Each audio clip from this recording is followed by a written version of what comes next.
Hey, salut!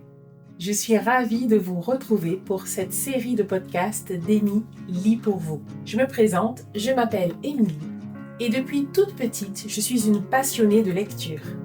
J'aime avoir des livres dans mon environnement et depuis que j'ai des enfants, je leur partage ma passion. Il y aura également des épisodes bonus avec du matériel comme des jeux spi à faire en famille, entre amis ou en couple.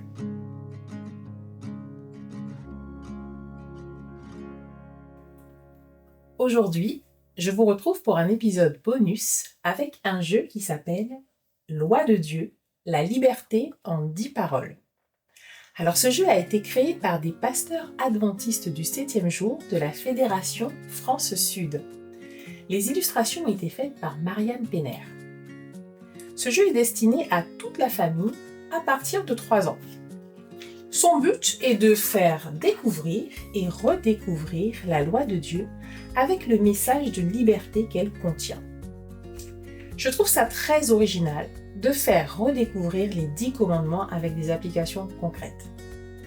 Premier point positif, le prix, 5 €.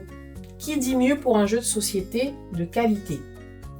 Ensuite, sur le paquet, il y a un QR code pour mieux comprendre le jeu. Donc vous avez la règle du jeu, vous accédez directement au site et donc tout est expliqué. Les différents défis sont proposés pour des tranches d'âge différentes. Donc vous avez pour les plus de 3 ans, pour les plus de 7 ans, pour les plus de 12 ans, les plus de 18 et les plus de 35. Pour chaque parole, il y a un défi en fonction de l'âge. Alors par exemple, pour les plus de 3 ans, vous avez, pour expliquer le commandement « Honore ton père et ta mère », eh bien on a le défi « Fais un câlin à tes parents ». Ça rend la parole concrète avec quelque chose qui parle à l'enfant. Et puis ensuite, on peut reprendre avec lui et lui expliquer la signification du texte. Pour les plus de 12 ans, pour par exemple le 7e jour, on a une carte qui dit que le défi, en fait, ce serait de vivre un sabbat sans écran. Donc le sabbat, c'est le jour du 7e jour, et donc on propose à l'enfant pour ce jour d'adoration de vivre ça sans écran. Je trouve que c'est assez actuel, donc c'est pas mal comme idée.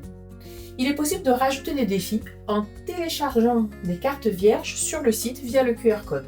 Comme ça, on peut trouver en famille des applications concrètes au texte et s'approprier le jeu. Autre point positif, les cartes sont solides et le design épuré permet de se concentrer sur le texte. Alors mes bémols, oui, il faut bien chipoter quand même.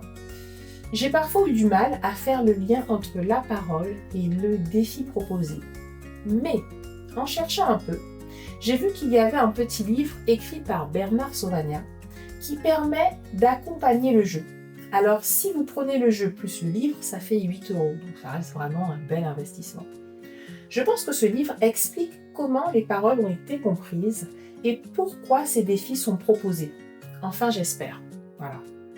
Autre bémol, je n'ai pas forcément compris pourquoi faire des catégories plus de 18 et plus de 35. Alors, mon hypothèse, c'est qu'il y a une cible jeune adulte et une cible adulte, mais en lisant les défis, je me suis dit que la majorité pourrait être faite par les deux groupes. Ce sont juste des détails, parce que à part ça, franchement, c'est une belle initiative et ça a le mérite d'exister. Donc n'hésitez vraiment pas à tester ce jeu. Je m'arrête là pour aujourd'hui, mais n'hésitez pas à liker, partager, vous abonner, à me dire en commentaire ce que vous avez aimé, si vous avez testé ce jeu. Et puis si on a un des concepteurs du jeu qui passe par là, dites-nous en plus en commentaire. En attendant le prochain épisode, lisez, parce que lire, c'est grandir.